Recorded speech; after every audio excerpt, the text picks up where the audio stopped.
can't depend on each other as brothers, then we can't have a full system to model for the younger ones that are coming along.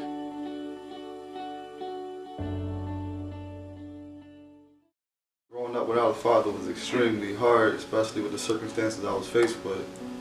I was born and raised in North Philadelphia.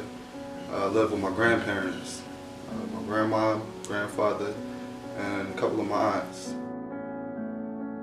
You recognize as a child, and you're overtly cruel with your emotions because you recognize what's going on. You feel abandoned. You recognize the situation for what it was. I do not know my father.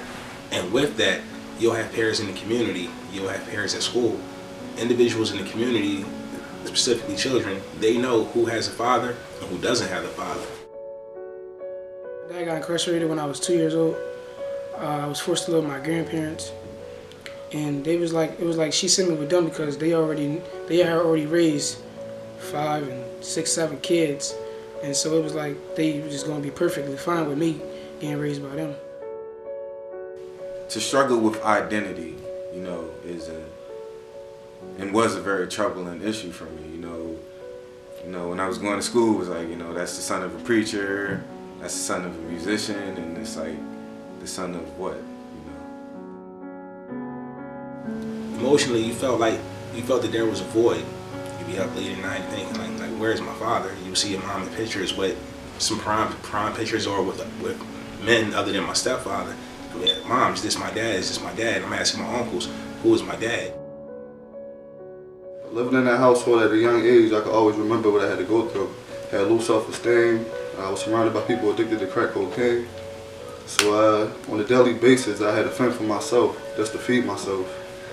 And I can remember not having a father. I always remember having a backpack on, dressed up, waiting for him to come. It was kind of like waiting for Santa Claus, like you just waiting for him. I didn't even know how he looked. But in my head, I just was hoping every man that came across one of them was my father, but he never came around most of the time. Him being incarcerated, it was like me missing the piece, like going to all my basketball games and football games, like him not being there. Like I'm just looking up into the stands. Sometimes my grandparents wasn't even there. Like it was just I was going with other people. But then when he was there, they were supportive of me. So that's why when I think about my dad, it's just like, why you do what you do? I don't understand why he did it. And not having my biological father, I appreciated what it was that I was getting from my stepfather, but I felt that it was, he may have had an emotional obligation to me. I did recognize that he did love me, but my mom was paying child support on the one end, and my family was also supporting me on another end. So I look at that situation as if economically it was to his benefit to possibly take care of me. So emotionally I'm dealing with my dad doesn't want to take care of me. I know my stepdad loves me, but I'm dealing with the dichotomy of who actually is my dad. I had a younger brother, and I have a younger brother, pardon me, but to have to be the man to show someone how to be better without knowing yourself is just as good as giving somebody a job with no instruction and say do it. I'd protect him how. I remember I tried to look for him because I needed somebody to talk to. I needed somebody to understand my pain. When I did find him, it was like when I was 14. I was with, I think a caseworker or something, driving down 5th Street, around 5th and Godfrey. And I remember he lived on a hill or something by a bus depot. And I said, can I please go up there and see my dad there? I don't know where he lived at, but I think he lived up there. And she gave me a token to get home. I walked up that hill, and I was just seeing a Chinese guy outside. And I said, hey, you my dad? He a black guy, he married to a Cambodian lady. And he pointed me at the house. And I had enough heart to knock on the door.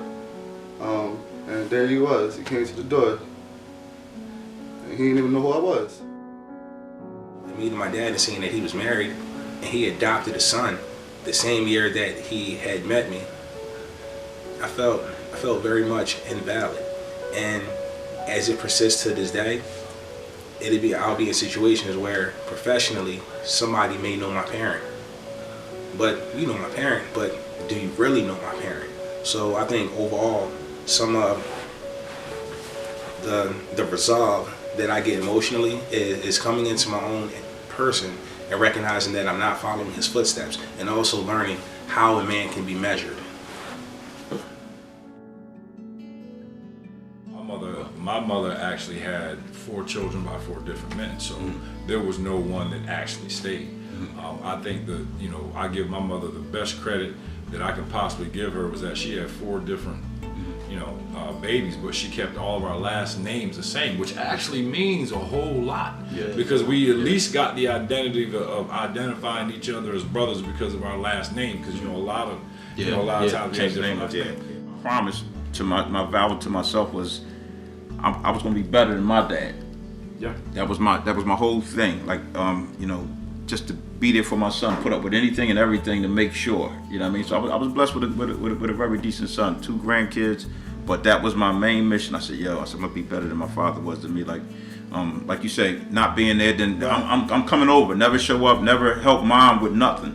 So it affects you when you see that coming up. So my thing was like that. I said, okay, my mom's struggling, and they were telling me since I was young, you're gonna be the man in the house, even though I had a step pop that wasn't about nothing. You do what you know, like you said, you hit the street because the money's there. Like, okay, you gotta eat. Yeah, exactly. Like I'm trying to pay rent, pay bills for mom, so that's what we're gonna do. To make sure your kids are better than you. Exactly. You know what I'm saying? Like smarter, more education, whatever, better than you. Not spoil them, not give them immaterial things. Like don't do like that. Love. Love is love, education, and everything, responsibility, everything that you missed in your childhood, you supposed to twofold that to your kid, so your kid can be better than you. Yeah. So even when she had her boyfriends, you notice the difference. Your 13-year-old was as big as a man now. You know what I mean? So we had to do the alpha male thing.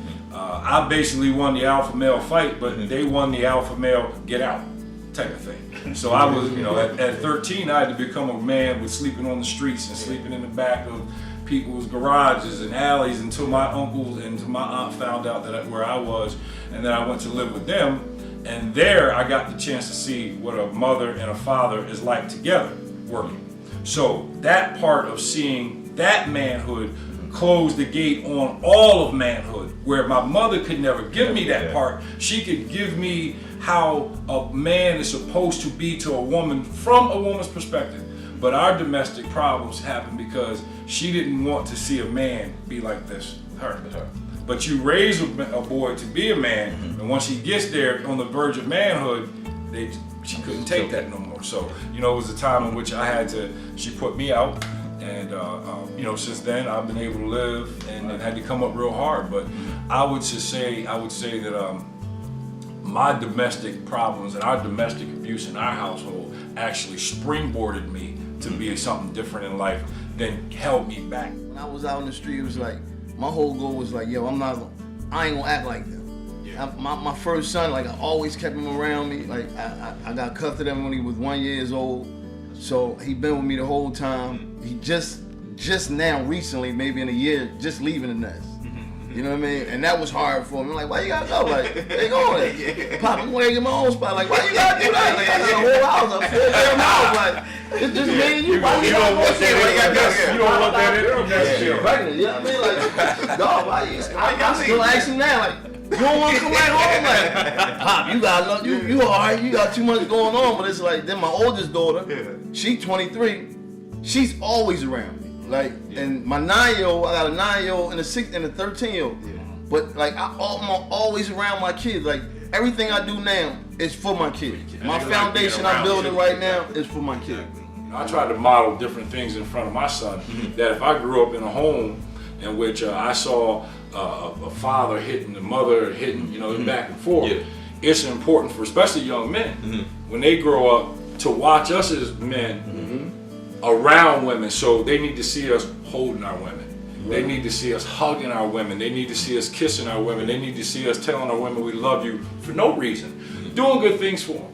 But see, then they will mimic that as they grow up, and they'll have that with their women, and they'll have that with their children. So if my son sees me, hey son, get your butt up out of bed at 7 o'clock in the morning. You don't sleep past no 8 o'clock on the weekend. You get up, so you expect this. So what I do is I inspect what I expect. I'm gonna tell him one time. The next couple of days, and then I'll have to correct him and do some correcting if he don't get up. some of the young guys a lot of young guys that you meet, man, are just, they're like this. I usually get a chance to talk to them at the barbershop, and they can go this way or they can go that way. We've all been there ourselves, so we know.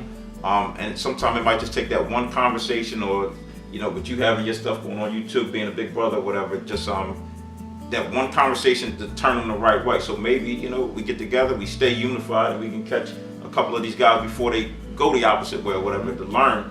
Especially the guys, the fathers are incarcerated or they're just not around. You know what I mean? It might just need that one person they can go and say, yo, I got this going on. I need some help. If we don't stop and go back and revisit how to create strong homes and strong families and strong unity, we'll kill ourselves off as a race. Basically, no one else will do that for us.